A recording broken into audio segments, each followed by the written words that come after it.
PTC news ਦਾ ਖਾਸ ਧਾਰਮਿਕ ਨਜ਼ਰਾਨਾ ਸਿੱਖ ਸਰਗਰਮੀਆਂ ਲੈ ਕੇ ਮੈਂ ਹਰਪ੍ਰੀਤ ਸਿੰਘ ਤੁਹਾਡਾ ਸਭ ਦਾ ਇੱਕ ਵਾਰ ਫਿਰ ਤੋਂ ਸਵਾਗਤ ਕਰਦਾ। ਜਿਵੇਂ ਕਿ ਤੁਸੀਂ ਜਾਣਦੇ ਹੋ, ਇਸ ਪ੍ਰੋਗਰਾਮ ਰਾਹੀਂ ਅਸੀਂ ਆਪਣੇ ਦਰਸ਼ਕਾਂ ਨੂੰ ਸਿੱਖ ਕੌਮ ਦੀਆਂ ਲੰਘੇ ਹਫ਼ਤੇ ਦੀਆਂ ਕੁਝ ਖਾਸ ਧਾਰਮਿਕ ਗਤੀਵਿਧੀਆਂ ਤੋਂ ਜਾਣੂ ਕਰਾਉਂਦੇ ਹਾਂ।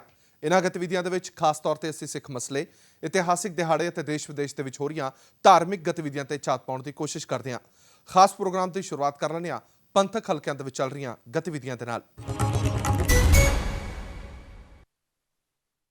ਸਿੱਖਾਂ ਦੀ ਸਰਵਉੱਚ ਸੰਸਥਾ ਸ਼੍ਰੋਮਣੀ ਗੁਰਦੁਆਰਾ ਪ੍ਰਬੰਧਕ ਕਮੇਟੀ ਵੱਲੋਂ ਬੀਤੇ ਦਿਨੀ ਸਾਲ 2014-15 ਦਾ ਸਾਲਾਨਾ ਬਜਟ ਪੇਸ਼ ਕੀਤਾ ਗਿਆ, ਜਿਸ ਨੂੰ ਸਰਬਸੰਮਤੀ ਨਾਲ ਅੰਤਰਿਮ ਕਮੇਟੀ ਵੱਲੋਂ ਪਾਸ ਕਰ ਦਿੱਤਾ ਗਿਆ। ਇਸ ਸਾਲ ਦਾ ਇਹ ਬਜਟ 9 ਅਰਬ 5 ਕਰੋੜ 6 ਲੱਖ 52,300 ਰੁਪਏ ਹੈ, ਜੋ ਕਿ ਪਿਛਲੇ ਸਾਲ ਨਾਲੋਂ 12.2% ਵੱਧ ਹੈ। ਬਜਟ ਦੇ ਵਿੱਚ ਸਿੱਖਾਂ ਦੇ ਧਾਰਮਿਕ ਇਤਿਹਾਸਿਕ ਯਾਦਗਾਰਾਂ ਨੂੰ ਵੱਧ ਤਰਜੀਹ ਦਿੱਤੀ ਗਈ ਹੈ। ਸਿੱਖਾਂ ਦੀ ਸਰਵਉੱਚ ਸੰਸਥਾ HPC ਦਾ ਸਾਲ 2014-2015 ਦਾ ਸਾਲਾਨਾ ਬਜਟ ਕਮੇਟੀ ਦੇ ਦਫ਼ਤਰ ਵਿੱਚ ਅੰਤਰਿਮ ਕਮੇਟੀ ਦੇ ਵਿੱਚ ਪੇਸ਼ ਕੀਤਾ ਗਿਆ। ਇਸ ਬਜਟ ਨੂੰ ਸਰਬਸੰਮਤੀ ਦੇ ਨਾਲ ਮਨਜ਼ੂਰੀ ਦੇ ਦਿੱਤੀ ਗਈ। HPC ਵੱਲੋਂ ਇਸ ਵਰੇ 9 ਅਰਬ 5 ਕਰੋੜ 6 ਲੱਖ 52,300 ਰੁਪਏ ਦਾ ਸਾਲਾਨਾ ਬਜਟ ਪਾਸ ਕੀਤਾ ਗਿਆ। ਇਸ ਵਿੱਚ 1 ਅਪ੍ਰੈਲ 2014 ਤੋਂ 31 ਮਾਰਚ 2015 ਦੇ ਖਰਚਿਆਂ ਨੂੰ ਪ੍ਰਵਾਨਗੀ ਦਿੱਤੀ ਗਈ ਹੈ। ਪ੍ਰਬੰਧਕ ਕਮੇਟੀ ਦਾ 2014-2015 ਦਾ ਬਜਟ ਜਿਹੜਾ ਉਹ ਐਗਜ਼ੈਕਟਿਵ ਕਮੇਟੀ ਨੇ ਜੋ ਅਖਤਿਆਰ ਸੁਪਰੀਮ ਕੋਰਟ ਵੱਲੋਂ ਮਿਲੇ ਆ 1925 ਦੇ ਐਕਟ ਮੁਤਾਬਕ, ਉਹਦੇ ਆਧਾਰ 'ਤੇ ਅੱਜ ਅਸੀਂ ਉਹ ਬਜਟ ਨੂੰ ਪਾਸ ਕੀਤਾ। ਮੈਂ ਦੱਸਦਾ ਇਹਦੇ 'ਚ ਜਿਹੜਾ ਟੋਟਲ ਬਜਟ ਆ ਸਾਡਾ ਐਤਕੀ ਦਾ ਪਿਛਲੇ ਸਾਲ ਨਾਲੋਂ 100 ਕਰੋੜ ਦੇ ਕਰੀਬ ਵੱਧ ਹੈ। ਐਤਕੀ 9 ਅਰਬ 5 ਕਰੋੜ 6 ਲੱਖ 52,300 ਰੁਪਏ ਦਾ ਬਜਟ ਹੈ, ਯਾਨੀ 905 ਕਰੋੜ ਦਾ। ਪਿਛਲੇ ਸਾਲ ਇਹ 806 ਕਰੋੜ ਦਾ ਸੀ। ਬਜਟ ਵਿੱਚ ਇਤਿਹਾਸਿਕ ਇਮਾਰਤਾਂ, ਯਾਦਗਾਰਾਂ ਤੇ ਵਿਕਾਸ ਦੇ ਲਈ ਵੀ ਯੋਗਦਾਨ ਦਿੱਤਾ ਗਿਆ। ਇਹ ਬਜਟ ਪਿਛਲੇ ਸਾਲਾਂ ਦੇ ਬਜਟ ਤੋਂ 12.2% ਫਾਇਦੇ ਵਾਲਾ ਬਜਟ ਰਿਹਾ। ਕਮੇਟੀ ਦਾ ਬਜਟ ਅੰਤਰਿਮ ਕਮੇਟੀ ਵੱਲੋਂ ਪਾਸ ਕੀਤਾ ਗਿਆ। ਇਸ ਤੋਂ ਪਹਿਲਾਂ ਇਹ ਬਜਟ ਕਮੇਟੀ ਦੇ ਜਨਰਲ ਹਾਊਸ ਵਿੱਚ ਪਾਸ ਕੀਤਾ ਜਾਂਦਾ ਸੀ। ਬਜਟ ਵਿੱਚ ਧਰਮ ਪ੍ਰਚਾਰ, ਸਿੱਖਿਆ, ਸਿਹਤ ਤੇ ਗੁਰਦੁਆਰਾ ਸਾਹਿਬ ਦੇ ਵਿਕਾਸ ਤੇ ਖੇਡਾਂ ਦੇ ਵੱਲ ਖਾਸ ਧਿਆਨ ਦਿੱਤਾ ਗਿਆ। ਪਿਛਲੇ ਸਾਲ ਨਾਲੋਂ ਇਸ ਸਾਲ ਦਾ ਬਜਟ 12.283 ਵਾਧਾ ਹੋਇਆ। ਇਹਦਾ ਵੇਰਵਾ ਇਸ ਤਰ੍ਹਾਂ ਹੈ ਕਿਉਂਕਿ ਸਾਡੇ ਤਿੰਨ ਸਾਡੇ ਫੰਡ ਹੁੰਦੇ ਆ ਜਿਨ੍ਹਾਂ ਦੇ ਵਿੱਚ ਅਸੀਂ ਜਿਹੜੀ ਸ਼੍ਰੋਮਣੀ ਕਮੇਟੀ ਜਿਹੜੀ ਉਹ ਪੈਸੇ ਲੈਂਦੀ ਹੈ। ਇੱਕ ਹੁੰਦਾ ਸਾਡੇ ਜਨਰਲ ਬੋਰਡ ਫੰਡ, ਇਹ ਸਾਰਾ ਕੁਝ 1925 ਦੇ ਐਕਟ ਮੁਤਾਬਕ ਹੈ। ਇੱਕ ਹੁੰਦਾ general board fund. General board fund ਦੀ ਆਮਦਨ ਜਿਹੜੀ ਹੈ 54 ਕਰੋੜ ਰੁਪਈਆ ਇਸ ਸਾਲ। ਇਹਦੇ 'ਚ ਵਾਧਾ ਹੈ ਪਿਛਲੇ ਸਾਲ ਨਾਲੋਂ 5 ਕਰੋੜ 60 ਲੱਖ ਰੁਪਏ ਦਾ। ਇਸੇ ਤਰ੍ਹਾਂ ਟਰਸਟ ਫੰਡ ਹੈ। ਇਹ ਜਨਰਲ ਬੋਰਡ ਫੰਡ ਜਿਹੜਾ ਹੁੰਦਾ ਇਹਦੇ ਮੁਲਾਜ਼ਮਾਂ ਦੀਆਂ ਤਨਖਾਹਾਂ ਤੇ ਹੋਰ ਜਿਹੜੇ ਅਸੀਂ ਖਰਚੇ ਕਰਦੇ ਹਾਂ ਉਹ ਸਾਰੇ ਜਨਰਲ ਬੋਰਡ ਫੰਡ 'ਚ ਹੁੰਦੇ ਨੇ। ਟਰਸਟ ਫੰਡ ਹੈਗਾ ਤੇ ਟਰਸਟ ਫੰਡ ਦੇ ਵਿੱਚ ਸਾਡੇ ਕੋਲ ਐਤਕੀ 37 ਕਰੋੜ 80 ਲੱਖ 6,300 ਰੁਪਏ ਆਏ ਨੇ ਤੇ ਇਹਦੇ 'ਚ 6 ਕਰੋੜ 56 ਲੱਖ 14,200 ਰੁਪਏ ਦਾ ਵਾਧਾ ਹੈ। ਵਿੱਦਿਆ ਫੰਡ ਜਿਹੜਾ 23 ਕਰੋੜ 90 ਲੱਖ ਸੀ ਪਿਛਲੇ ਵਾਰੀ, ਐਤਕੀ 29 ਕਰੋੜ 25 ਲੱਖ 70 ਹਜ਼ਾਰ ਰੁਪਏ ਆਇਆ। 5 ਕਰੋੜ 35 ਲੱਖ 70 ਹਜ਼ਾਰ ਵਾਧਾ ਹੋਇਆ। ਪ੍ਰਿੰਟਿੰਗ ਪ੍ਰੈਸਾਂ ਤੋਂ 6 ਕਰੋੜ 9 ਲੱਖ ਸੀ ਪਿਛਲੇ ਵਾਰੀ, ਐਤਕੀ 6 ਕਰੋੜ 40 ਲੱਖ 95 ਹਜ਼ਾਰ ਆਉਣਗੇ। 31 ਲੱਖ ਰੁਪਏ ਦੇ 'ਚ ਵਾਧਾ ਹੋਇਆ। ਇਸ ਮੌਕੇ ਤੇ HPC ਦੇ ਪ੍ਰਧਾਨ ਅਵਤਾਰ ਸਿੰਘ ਮੱਕੜ ਨੇ ਕਿਹਾ ਕਿ ਇਸ ਬਜਟ ਵਿੱਚ ਜਨਰਲ ਫੰਡ ਬੋਰਡ ਦੇ ਲਈ 54 ਕਰੋੜ ਰੁਪਏ, ਟਰਸਟ ਫੰਡ ਦੇ ਲਈ 37 ਕਰੋੜ 80 ਲੱਖ 6,300 ਰੁਪਏ, ਵਿੱਦਿਆ ਫੰਡ ਦੇ ਲਈ 29 ਕਰੋੜ 25 ਲੱਖ 7,000 ਰੁਪਏ, ਧਰਮ ਪ੍ਰਚਾਰ ਕਮੇਟੀ ਦੇ ਲਈ 63 ਕਰੋੜ ਰੁਪਏ, ਪ੍ਰਿੰਟਿੰਗ ਪ੍ਰੈਸ ਦੇ ਲਈ 6 ਕਰੋੜ 40 ਲੱਖ 95,000 ਰੁਪਏ, ਗੁਰਦੁਆਰਾ ਸਾਹਿਬ ਦਫਾ 85 ਦੇ ਹੇਠਾਂ 5 ਅਰਬ 60 ਕਰੋੜ 51 ਲੱਖ 81,000 ਰੁਪਏ, ਵਿਦਿਅਕ ਸੰਸਥਾਨਾਂ ਦੇ ਲਈ 1 ਅਰਬ 54 ਕਰੋੜ 8 ਲੱਖ ਰੁਪਏ ਰੱਖੇ ਗਏ ਨੇ। ਨਾਲ ਹੀ ਇਸ ਵਾਰ ਬਜਟ ਦੇ ਵਿੱਚ 99 ਕਰੋੜ 80,200 ਰੁਪਏ ਵਧੇਰੇ ਨੇ। ਧਰਮ ਪ੍ਰਚਾਰ ਕਮੇਟੀ 52 ਕਰੋੜ ਤੋਂ 63 ਕਰੋੜ ਰੁਪਏ 11 ਕਰੋੜ ਰੁਪਏ ਦਾ ਵਾਧਾ। ਗੁਰਦੁਆਰਾ ਸਾਹਿਬਾਨ ਸੈਕਸ਼ਨ 85 ਇਹ ਸਾਡਾ ਐਤਕੀ ਦਾ ਜਿਹੜਾ ਬਜਟ ਹੈ 560 ਕਰੋੜ 51 ਲੱਖ 81 ਹਜ਼ਾਰ ਰੁਪਏ, 49 ਕਰੋੜ ਰੁਪਏ 73 ਲੱਖ 41 ਹਜ਼ਾਰ ਰੁਪਏ ਦਾ ਵਾਧਾ ਹੈ। ਵਿਦਿਅਕ ਅਦਾਰੇ ਜਿਹੜੇ ਸਾਡੇ ਸਾਰੇ ਨੇ ਉਹਨਾਂ ਦਾ ਬਜਟ ਪਿਛਲੇ ਵਾਰੀ 1 ਅਰਬ 33 ਕਰੋੜ ਸੀ, ਐਤਕੀ 1 ਅਰਬ 54 ਕਰੋੜ ਰੁਪਈਆ 8 ਲੱਖ ਰੁਪਈਆ 20 ਕਰੋੜ 43 ਲੱਖ 60 ਹਜ਼ਾਰ ਰੁਪਏ ਦਾ ਵਾਧਾ ਹੋਇਆ। ਕੁੱਲ ਜੋੜ ਪਿਛਲਾ ਬਜਟ ਜਿਹੜਾ ਸੀ 8 ਅਰਬ 6 ਕਰੋੜ 5 ਲੱਖ 72 ਹਜ਼ਾਰ 100 ਰੁਪਏ ਸੀ, ਐਤਕੀ 9 ਅਰਬ 5 ਕਰੋੜ 6 ਲੱਖ 52 ਹਜ਼ਾਰ ਰੁਪਏ 300 ਰੁਪਈਆ 99 ਕਰੋੜ 80 ਹਜ਼ਾਰ 200 ਰੁਪਏ ਦਾ ਵਾਧਾ ਹੋਇਆ। ਐਚਪੀਸੀ ਦੇ ਪ੍ਰਧਾਨ ਨੇ ਕਿਹਾ ਕਿ ਉਹਨਾਂ ਦੇ ਇਸ ਬਜਟ ਦਾ ਮੁੱਖ ਮੰਤਵ ਸਿੱਖਿਆ ਤੇ ਧਰਮ ਦੇ ਖੇਤਰ ਵਿੱਚ ਵਿਸਤਾਰ ਕਰਨਾ ਹੈ। ਦਸਮ ਪਾਤਸ਼ਾਹ ਸਾਹਿਬ ਸ੍ਰੀ ਗੁਰੂ ਗੋਬਿੰਦ ਸਿੰਘ ਜੀ ਦੇ ਜੀਵਨ ਤੇ ਆਧਾਰਿਤ ਇੱਕ ਚਿੱਤਰ ਪ੍ਰਦਰਸ਼ਨੀ ਦਿੱਲੀ ਵਿਖੇ ਲਗਾਈ ਗਈ।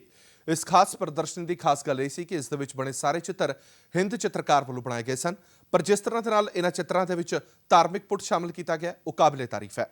ਇਸ ਪ੍ਰਦਰਸ਼ਨੀ ਨੂੰ ਸੰਗਤਾਂ ਦਾ ਵੀ ਭਰਵਾਂ ਹੁੰਗਾਰਾ ਮਿਲ ਰਿਹਾ ਹੈ। ਇਹ ਪ੍ਰਦਰਸ਼ਨੀ 31 ਮਾਰਚ ਤੱਕ ਚੱਲੇਗੀ।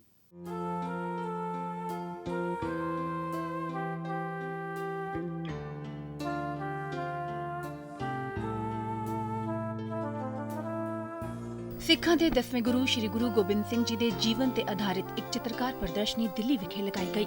ਇਸ ਪ੍ਰਦਰਸ਼ਨੀ ਵਿੱਚ ਗੁਰੂ ਗੋਬਿੰਦ ਸਿੰਘ ਜੀ ਦੇ ਜੀਵਨ ਨੂੰ ਚਿੱਤਰਾਂ ਰਾਹੀਂ ਬਖੂਬੀ ਪਿਰੋਇਆ ਗਿਆ।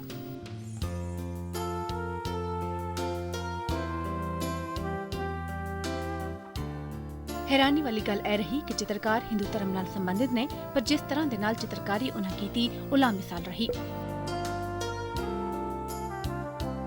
ਚਿੱਤਰਕਾਰ ਅਨੂਪ ਐਸ ਚਿੱਤਰਕ ਨੇ ਦੱਸਿਆ ਕਿ ਉਹ ਸਾਲਾਂ ਤੋਂ ਗੁਰੂ ਸਾਹਿਬ ਤੇ ਕੁਝ ਕਰਨ ਦੀ ਇੱਛਾ ਰੱਖਦੇ ਸਨ, ਪਰ ਜਦ ਉਹਨਾਂ ਨੂੰ ਗੁਰੂ ਸਾਹਿਬ ਦਾ ਹੁਕਮ ਹੋਇਆ ਤਾਂ ਉਹਨਾਂ ਆਪਣੀ ਇਹ ਇੱਛਾ ਪੂਰੀ ਕੀਤੀ। ਅਨੂਪ ਐਸ ਚਿੱਤਰਕ ਨੇ ਕਿਹਾ ਕਿ ਆਪਣੀ ਇੱਛਾ ਨੂੰ ਪੂਰੀ ਕਰਨ ਲਈ ਉਸਨੇ ਜੀ ਤੋੜ ਮਿਹਨਤ ਕੀਤੀ, ਕੋਖ ਕੀਤੀ ਤੇ ਕੰਮ ਸ਼ੁਰੂ ਕੀਤਾ ਤੇ ਗੁਰੂ ਸਾਹਿਬ ਦੀ ਫਿਲਾਸਫੀ ਨੂੰ ਸਨਮੁਖ ਰੱਖ ਕੇ ਇਹਨਾਂ ਚਿੱਤਰਾਂ ਨੂੰ ਤਿਆਰ ਕੀਤਾ। मैंने 3 साल इनके जितने होता उतने रेफरेंस इकट्ठा किया, राइटिंग मटेरियल्स इकट्ठा किया, मैंने पढ़ा उसके ऊपर। पढ़ने के बाद में मैंने ये गए 5 साल से इस काम के ऊपर शुरू किया। इसको मैंने ऐतिहासिक बैकग्राउंड बहुत कम रखा, इसका आध्यात्मिक विचार उनका और उनका फिलॉसफी उसको लेके लगा, क्योंकि ये फिलॉसफी बहुत सुंदर है।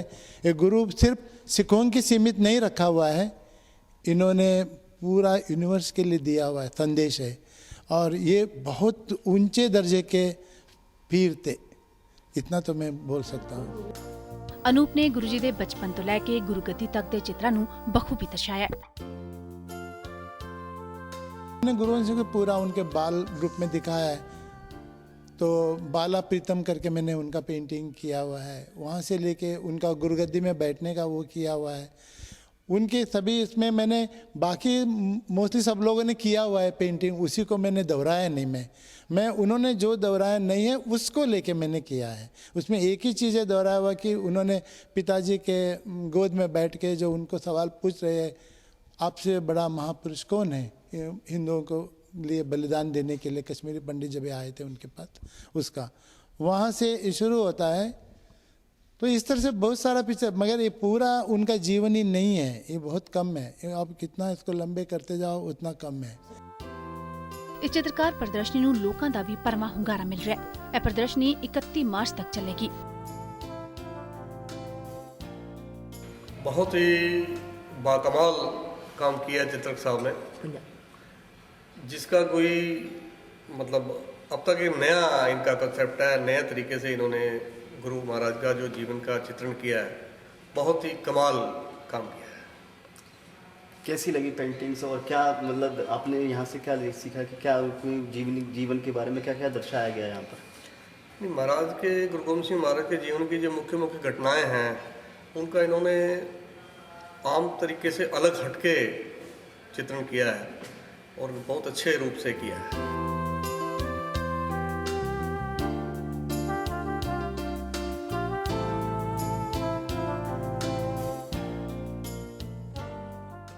ਇੱਕ ਛੋਟੇ ਜਿਹੇ ਬ੍ਰੇਕ ਲਈ ਰੁਕ ਰਹੇ ਹਾਂ, ਬ੍ਰੇਕ ਤੋਂ ਬਾਅਦ ਜਲਦ ਹਾਜ਼ਰ ਹੁੰਦੇ ਹਾਂ।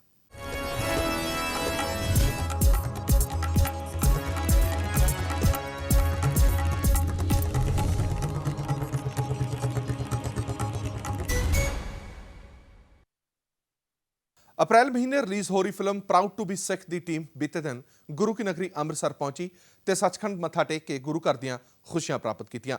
ਫਿਲਮ ਦੀ ਟੀਮ ਨੇ ਜਥੇਦਾਰ ਸ੍ਰੀ ਅਕਾਲ ਤਖ਼ਤ ਸਾਹਿਬ ਨਾਲ ਮੀਟਿੰਗ ਵੀ ਕੀਤੀ ਤੇ ਇਸ ਪੰਜਾਬੀ ਫਿਲਮ ਬਾਰੇ ਜਾਣਕਾਰੀ ਵੀ ਦਿੱਤੀ। ਦੱਸ ਦਈਏ ਕਿ ਫਿਲਮ ਸਿੱਖ ਧਰਮ ਦੇ ਨਾਲ ਸਿਧਾਂਤਾਂ ਨਾਲ ਜੁੜੀ ਹੋਈ ਹੈ।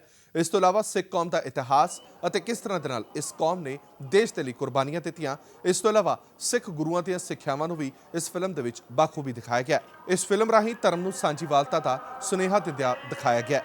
ਇਸ ਫਿਲਮ ਦੇ ਸਾਰੇ ਹੀ ਮੈਂਬਰ ਗੁਰਸਿੱਖ ਨੇ ਤੇ ਉਹਨਾਂ ਸਮੂਹ ਸਿੱਖਾਂ ਨੂੰ ਇਹ ਅਪੀਲ ਕੀਤੀ ਕਿ ਉਹ ਇਸ ਫਿਲਮ ਨੂੰ ਜ਼ਰੂਰ ਦੇਖਣ, ਕਿਉਂਕਿ ਇਸ ਰਾਹੀਂ ਸਿੱਖੀ ਤੋਂ ਬੇਮੁਖ ਹੋ ਰਹੀ ਸਿੱਖ ਪੀੜ੍ਹੀ ਨੂੰ ਨਵੀਂ ਸੇਧ ਮਿਲੇਗੀ। ਜਥੇਦਾਰ ਸਾਹਿਬ ਕੋ ਵੀ ਗਏ ਤਾਂ ਉਹਨਾਂ ਨੂੰ ਵੀ ਬੇਨਤੀ ਕੀਤੀ ਹੈ ਕਿ ਉਹ ਵੀ ਆਪਣਾ ਪੂਰਾ ਆਸ਼ੀਰਵਾਦ ਤੇ ਪੂਰਾ ਉਪਰਾਲਾ ਰੱਖਣ ਤਾਂ ਜੋ ਹਰ ਜਗ੍ਹਾ ਤੇ ਉਹ ਵੀ ਅਨਾਉਂਸਮੈਂਟ ਕਰਦੇ ਰਹਿਣ ਇਸ ਮੂਵੀ ਬਾਰੇ, ਤਾਂ ਕਿ ਹਰ ਕੋਈ ਸਿੱਖ ਸਮਾਜ ਦਾ ਵਰਗ ਜੋ ਵੀ ਹੈ ਇਸ ਮੂਵੀ ਨੂੰ ਜ਼ਰੂਰ ਦੇਖੇ। ਸਿੱਖ ਸਮਾਜ ਦੇ ਵਿੱਚ ਜਿਹੜੀ ਅੱਜ ਤੱਕ ਕਦੀ ਇੱਦਾਂ ਦੀ ਮੂਵੀ ਨਹੀਂ ਬਣ ਪਾਈ ਜਿਸ ਤਰ੍ਹਾਂ ਦੇ ਪੂਰੇ ਸਰੂਪ ਦੇ ਨਾਲ ਅੱਜ ਸਾਰਿਆਂ ਨੂੰ ਇਕੱਠਾ ਕੀਤਾ ਗਿਆ। ਨਹੀਂ ਤਾਂ ਅੱਜ ਤੱਕ ਜਿੰਨੀ ਵੀ ਮੂਵੀਆਂ ਬਣੀਆਂ ਕੋਈ ਨਕਲੀ ਦਾੜੀ ਲਗਾਇਆ ਗਿਆ ਇਹ 'ਚ ਉਹ ਕੀਤਾ ਨਹੀਂ ਗਿਆ। ਇੱਕ ਅੱਛੇ ਲੈਵਲ ਤੇ ਮੂਵੀ ਬਣਾਈ ਗਈ ਹੈ ਜਿਹੜੇ ਸਾਡੇ ਸਿੱਖ ਸਮਾਜ ਵਾਸਤੇ। ਉਹਦੇ ਕਰਕੇ ਤੁਹਾਡੀ ਸਾਰਿਆਂ ਨੂੰ ਬੇਨਤੀ ਹੈ ਸਮੂਹ ਸਿੱਖ ਸੰਗਤ ਨੂੰ ਕਿ ਸਿਨੇਮੇ ਹਾਲ ਦੇ ਵਿੱਚ 4 ਅਪ੍ਰੈਲ ਨੂੰ ਮੂਵੀ ਰਿਲੀਜ਼ ਹੋ ਰਹੀ ਹੈ, ਸਾਰਿਆਂ ਨੇ ਹੁਮ ਕੇ ਆਪਣੇ ਪਰਿਵਾਰ ਸਹਿਤ ਦਰਸ਼ਨ ਬਖਸ਼ਣੇ ਹਨ ਜੀ। ਇੱਕ ਪ੍ਰੋਫੈਸਰ ਦਾ ਰੋਲ ਕਰ ਰਿਹਾ ਜੋ ਕੈਨੇਡਾ ਤੋਂ ਇੱਥੇ ਇੰਡੀਆ ਦੇ ਵਿੱਚ ਆਉਂਦਾ। 1984 ਦੇ ਜਦੋਂ ਪੰਜਾਬ ਦਾ ਮਾਹੌਲ ਖਰਾਬ ਸੀ ਉਦੋਂ ਕੈਨੇਡਾ ਮੂਵ ਕਰ ਗਿਆ ਸੀ। ਕੈਨੇਡਾ ਜਦੋਂ ਉਹਦਾ ਮਨ ਕਰਦਾ ਵੀ ਹੁਣ ਮੈਂ ਇੱਥੇ ਜਿਵੇਂ ਹਾਲਾਤ ਸੁਧਰ ਗਏ ਨੇ ਤੇ ਇੰਡੀਆ ਆਉਣਾ ਚਾਹੁੰਦਾ ਤੇ ਉਹਦਾ ਮਨ ਕਰਦਾ ਆਪਣੀ ਧਰਤੀ ਨਾਲ ਜੁੜਨ ਵਾਸਤੇ। ਤੇ ਜਦੋਂ ਧਰਤੀ ਤੇ ਇੱਥੇ ਆਉਂਦਾ ਤੇ ਇੱਥੇ ਆ ਕੇ ਉਹ ਜਦੋਂ ਦੇਖਦਾ ਕਿ ਮੁੰਡੇ ਕਿਵੇਂ ਨਸ਼ਿਆਂ ਦੇ ਵਿੱਚ ਗਲਤਾਨ ਨੇ ਤੇ ਕਿੱਦਾਂ ਸਿੱਖੀ ਤੋਂ ਦੂਰ ਜਾ ਰਹੇ ਨੇ, ਉਹਨਾਂ ਨੂੰ ਮੇਨ ਸਟਰੀਮ ਵਿੱਚ ਕਿੱਦਾਂ ਉਹ ਲੈ ਕੇ ਆਉਂਦਾ, ਕਿੱਦਾਂ ਉਹ ਪਿਆਰ ਨਾਲ ਜਿਹੜਾ ਇਸ ਪ੍ਰੋਫੈਸਰ ਦਾ ਕਿਰਦਾਰ ਹੈ ਇਹਦੇ ਵਿੱਚ 2 ਸ਼ੇਡ ਨੇ ਜੋ ਸੱਚੇ ਪਾਤਸ਼ਾਹ ਨੇ ਸਾਨੂੰ ਬਖਸ਼ਿਆ ਸੰਤ ਸਿਪਾਹੀ ਦਾ।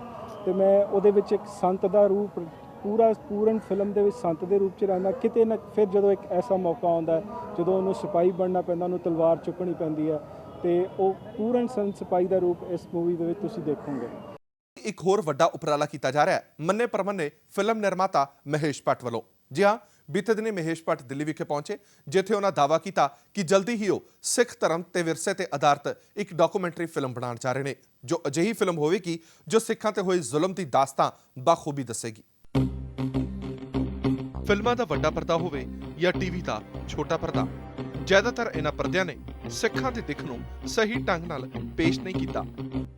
ਅਪਰਾਧ ਜਗਤ ਜਾਂ ਫਿਰ ਮਜ਼ਾਕ ਦਾ ਪਾਤਰ ਹੀ ਅਕਸਰ ਬਣਾਇਆ ਜਾਂਦਾ ਹੈ ਸਿੱਖ ਭਾਈਚਾਰਾ ਫਿਲਮਾਂ ਤੇ ਨਾਟਕਾਂ ਦੇ ਵਿੱਚ।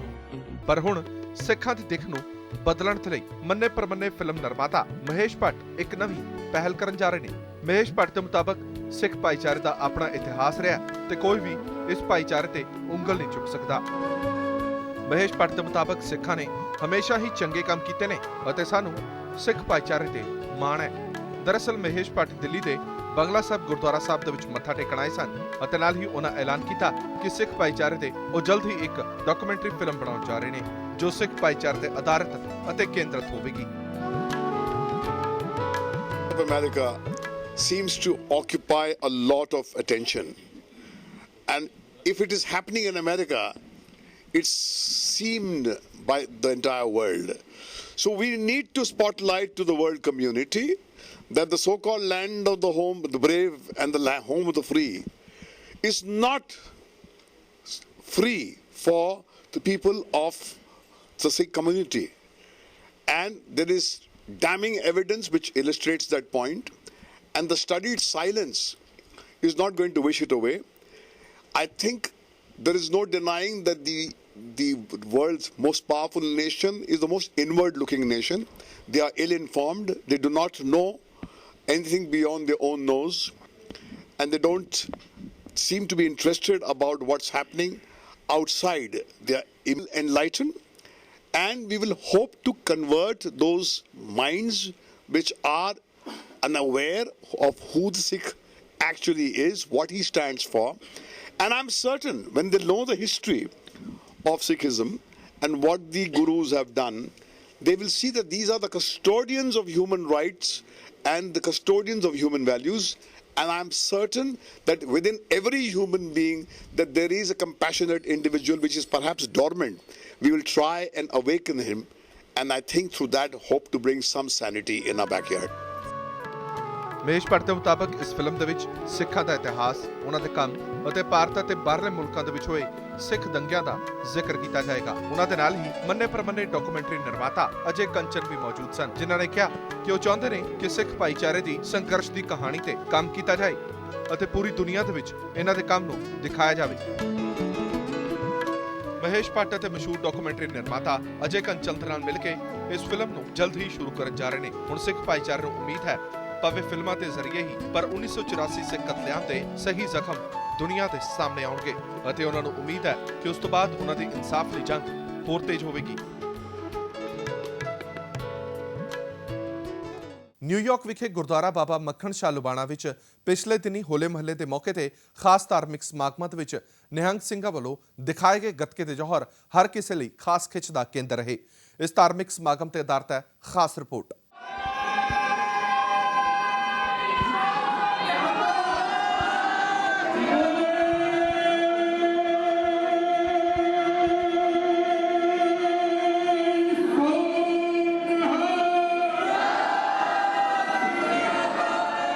ਰਿਚਮਨ ਹਿਲ ਦੇ ਗੁਰਦੁਆਰਾ ਬਾਬਾ ਮੱਖਣ ਸ਼ਾਹ ਲੁਬਾਣਾ ਸਿੱਖ ਸੈਂਟਰ ਤੇ ਸੰਗਤਾਂ ਨੇ ਮਿਲ ਕੇ ਹੋਲੇ ਮਹੱਲੇ ਦਾ ਪ੍ਰੋਗਰਾਮ ਆਰਗੇਨਾਈਜ਼ ਕੀਤਾ।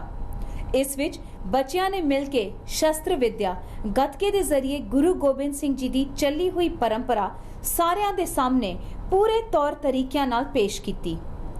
ਇਸ ਗੁਰਦੁਆਰੇ ਦੀ ਕਮੇਟੀ ਤੇ ਸੰਗਤਾਂ ਨੇ ਆਪਣੀ ਅਗਲੀ ਜਨਰੇਸ਼ਨ ਨੂੰ ਆਪਣੀ ਸੱਭਿਅਤਾ ਨਾਲ ਜੋੜੇ ਰੱਖਣ ਲਈ ਇਸ ਤਰ੍ਹਾਂ ਦੇ ਕਈ ਉਪਰਾਲੇ ਕਰਦੇ ਹਨ ਜੋ ਬੱਚਿਆਂ ਨੂੰ ਆਪਣੇ ਕਲਚਰ ਨਾਲ ਜੁੜੀ ਰੱਖਣ ਵਿੱਚ ਸਹਾਈ ਹੁੰਦੇ ਹਨ। ਸਾਨੂੰ ਸਾਡੇ 10ਵੇਂ ਪਾਤਸ਼ਾਹ ਜੀ ਨੇ ਹੋਲੇ ਮਹੱਲੇ ਦੀ ਰੀਤ ਬਖਸ਼ੀ। ਹੋਲੀ ਤੋਂ ਜਿਵੇਂ ਆਪ ਭਲੀ ਭਾਂਤ ਜਾਣਦੇ ਹੀ ਹੋ ਕਿ ਹਿੰਦੁਸਤਾਨ ਦੇ ਵਿੱਚ ਕਿਵੇਂ ਹੋਲੀ ਦੇ ਟਾਈਮ ਲੋਕੀ ਰੰਗ ਦੀ ਬਜਾਏ ਚਿੱਕੜ ਸਿਰਦੇ ਸਨ ਤੇ ਗੁਰੂ ਜੀ ਨੇ ਕਿਹਾ ਆਓ ਤੁਹਾਨੂੰ ਹੋਲੇ ਮਹੱਲੇ ਦੀ ਮੈਂ ਤੁਹਾਨੂੰ ਇੱਕ ਵੱਖਰੀ ਵਿਰਾਸਤ ਦਿੰਦਾ ਹਾਂ ਜਿਸ ਦੇ ਵਿੱਚ ਤੁਸੀਂ ਦਿਮਾਗ ਤੌਰ ਤੋਂ ਵੀ ਤੇ ਆਪਣੀ ਸਿਹਤ ਤੌਰ ਤੋਂ ਵੀ ਇੱਕ ਦੂਜੇ ਦੇ ਨਾਲ ਯੁੱਧ ਕਰੋ। ਜੋ ਹੋਲੇ ਮਹੱਲੇ ਦੀ ਆਰੰਭਤਾ ਕੀਤੀ ਸੀ ਜਿਹਦਾ ਮਕਸਦ ਸੀ ਕਿ ਨੌਜਵਾਨ ਜਿਹੜੇ ਸਰੀਰਕ ਤੌਰ ਤੇ ਬਲਵਾਨ ਹੋ ਸਕਣ, ਨਸ਼ਿਆਂ ਤੋਂ ਬਚਣ ਅਤੇ ਆਪਸੀ ਪ੍ਰੇਮ ਭਾਵਨਾ ਬਣੀ ਰਹੇ। ਸਤਿਗੁਰੂ ਪਾਤਸ਼ਾਹ ਜੀ ਨੇ ਆਪਣੀ ਫੌਜ ਨੂੰ ਦੋ ਹਿੱਸਿਆਂ ਵਿੱਚ ਵੰਡਿਆ। ਇੱਕ ਨੂੰ ਟਾਰਗੇਟ ਬਣਾਇਆ ਗਿਆ ਤੇ ਦੂਸਰੇ ਨੂੰ ਉਹਦੇ ਉੱਤੇ ਹੱਲਾ ਕਰਨ ਦਾ ਹੁਕਮ ਕੀਤਾ ਗਿਆ। ਦੋਵੇਂ ਆਪਸ ਵਿੱਚ ਮਸ਼ਕਾਂ ਕਰਦੇ, ਐਕਸਰਸਾਈਜ਼ ਕਰਦੇ ਤੇ ਉਹਦੇ ਉੱਤੇ ਜਿਹੜਾ ਜਿੱਤ ਜਾਂਦਾ ਗੁਰੂ ਗੋਬਿੰਦ ਸਿੰਘ ਜੀ ਉਹਨੂੰ ਵਿਸ਼ੇਸ਼ ਤੌਰ ਤੇ ਸਨਮਾਨ ਕਰਿਆ ਕਰਦੇ। ਇਹ ਸਾਡਾ ਹੋਲੇ ਮਹੱਲੇ ਦਾ ਪ੍ਰਤੀਕ ਹੈ। ਵਿਦੇਸ਼ਾਂ ਵਿੱਚ ਰਹਿੰਦਿਆਂ ਹੋਇਆਂ ਗੁਰਸਿੱਖਾਂ ਨੇ ਵੀ ਇਹਨੂੰ ਸਾਂਭ ਕੇ ਰੱਖਿਆ ਹੈ ਤੇ ਬੜੇ ਚਾਅ ਨਾਲ ਅੱਜ ਹੋਲਾ ਮਹੱਲਾ ਗੁਰਦੁਆਰਾ ਬਾਬਾ ਮੱਖਣ ਸ਼ਾਹ ਲੁਬਾਣਾ ਸਿੱਖ ਸੈਂਟਰ ਵਿੱਚ ਬੜੇ ਚਾਅ ਪਿਆਰ ਨਾਲ ਮਨਾਇਆ ਗਿਆ।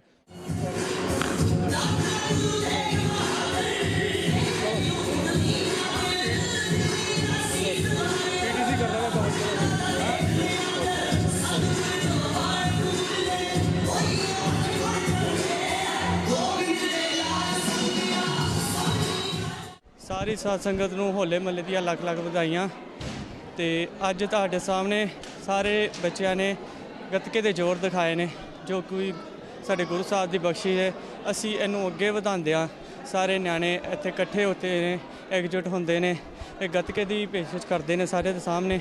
ਤੇ ਅੱਜ ਜੋ ਹੋਲੇ ਮਹੱਲੇ ਦਾ ਪਰਬ ਬਣਾਇਆ ਗਿਆ, ਅਸੀਂ ਸਾਰਿਆਂ ਨੇ ਕੋਸ਼ਿਸ਼ ਕੀਤੀ ਹੈ ਕਿ ਆਪਣੇ ਬੱਚਿਆਂ ਨੂੰ ਇਹਨਾਂ ਨੂੰ ਹੋਲੇ ਮਹੱਲੇ ਦੀ ਜੋ ਗੁਰੂ ਸਾਹਿਬ ਸਾਨੂੰ ਸਿੱਖਿਆ ਦੇ ਗਏ ਹਨ ਉਹਨਾਂ ਨੇ ਅੱਜ ਗੱਤਕੇ ਦੇ ਜ਼ੋਰ ਦਿਖਾਏ ਔਰ ਅਸੀਂ ਹਮੇਸ਼ਾ ਲਈ ਆਪਣੀ ਛੋਟੀ ਪਨੀਰੀ ਨੂੰ ਇਸ ਪ੍ਰੋਗਰਾਮ ਵਿੱਚ ਜੋੜਦੇ ਰਹਾਂਗੇ। ਪਹਿਲਾਂ ਵੀ ਜੋੜਦੇ ਆਏ ਹਾਂ, ਆਉਣ ਵਾਲੇ ਸਮੇਂ ਦੇ ਵਿੱਚ ਵੀ ਇਹ ਬਾਬਾ ਮੱਖਣ ਸ਼ਾਹ ਲੁਬਾਣਾ ਸਿੱਖ ਸੈਂਟਰ ਇਹ ਪ੍ਰੋਗਰਾਮ ਚੜ੍ਹਦੀ ਕਲਾ ਦੇ ਵਿੱਚ ਕਰਾਉਂਦਾ ਰਹੇਗਾ।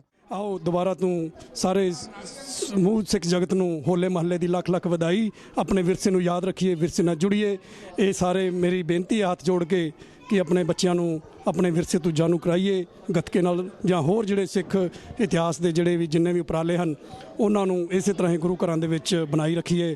ਸਾਰਿਆਂ ਨੂੰ ਦੁਬਾਰਾ ਤੋਂ ਲੱਖ ਲੱਖ ਵਧਾਈ। ਵਾਹਿਗੁਰੂ ਜੀ ਕਾ ਖਾਲਸਾ, ਵਾਹਿਗੁਰੂ ਜੀ ਕੀ ਫਤਿਹ।